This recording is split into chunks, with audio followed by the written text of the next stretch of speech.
बैसागु फोरबोआ गेजेराव सानब्रैल' दंसै। बैसागु बोथोर सौफैनाय लोगो लोगोनो मुलुगाव थानाय गासै जिब जुनार बिफां लाइफांफोरनि महरखौबो खुसि आरो समायना नुयो। बेबादिनो सुबुं माहारिनि गोसोआवबो बैसागुनि बारा बिरलागासिनो। थारैनो बैसागु सौफैनायनि सिगांनो बैसागुजों लोब्बा लाखिनानै आथिखालाव गोबां आगु बैसागु फोरबो फालिनानै रंजानायखौ नुनो मोनो। बेबादिनो चिरांनि बिजनी फरायसालिमा दालाइ एबसुआबो सेथि आगु रंजालि बैसागु फोरबो फालिदों। बिजनी फरायसालिमा दालाइ एबसुनि आफादगिरि कनिष्क ब्रह्मआ बुंदों, बर'नि हारिमुखौ फोथांना लाखिनो आरो बयनोबो दिन्थिनो थाखाय हानजा सुरनाय हाबाफारिबो लानाय जादों।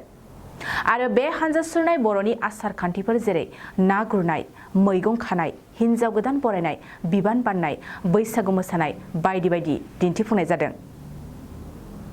बिनि थाखाय लानाय जादों। बियो दिनैनि बे हाबाफारिया बिजनी सोलोंसालिमा दालाइ एबसुजों खुंजानाय सेथि आगु रंजालि बैसागु फोरबो। सिगां समाव बेखौ जों खुंबोनाय जायामोन, नाथाय देग्लाय बर'नि हारिमुखौ फोथांनानै लाखिनो थाखाय जोङो बे हाबाफारिखौ लानाय जादों। सेथि आगु रंजालि बैसागु फोरबोजों जोङो हारिमुवारि हानजा सुरनाय बे हाबाफारिखौ लाफानाय जादों। बेयाव जोङो बर'नि हारिमुवारि माखासे दिन्थिफुंनाय जों बेखौ लानाय जादों, जेरैहाय हिन्जाव गोदान बरायनाय, ना गुरनाय, मैगं खानाय, ना लायनाय, मोसानाय, माने बायदि रोखोमनि जों हाबाफारिखौ लाफानाय जादों। मानोना जोङो बर'नि माखासे हारिमुखौ गोमालांनाय बे थासारियाव नुनो मोन्दोंमोन। बेनिखायनो जोङो बे गोमालांनाय हारिमुखौ जोङो बोखांनानै लाबोफिननो थाखाय बे हाबाफारिखौ लानाय जादों। आरो जोंनि इयुन जोलै थामहिनबा जोंनि समान आरो जोंनि देरसिन बिथांमोननो जों माने जोंहा जोंनि हारिमुखौ जों दासिमबो बावाखै आरो जों बावनायबो नङा। आरो बेखौ फोथांनानै लाखिनायाव जों थुलुंगा होनो थाखाय बे हाबाफारिखौ लानाय जादों।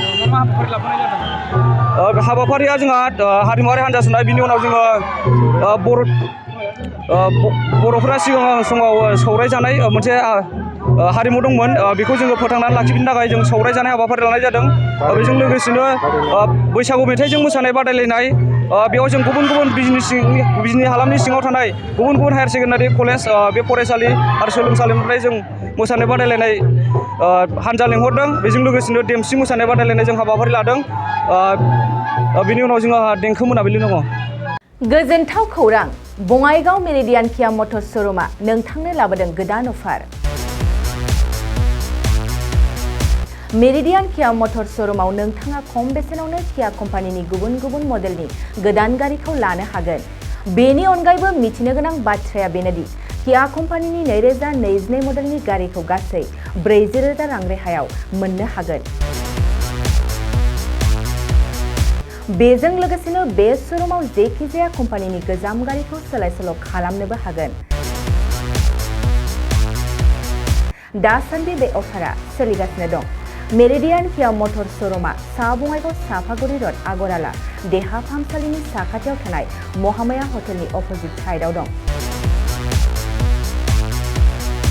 बे अफारखौ मोनफुंनो थाखाय नोंथाङा अनलाइनबो बुकिं खालामहरनो हागोन।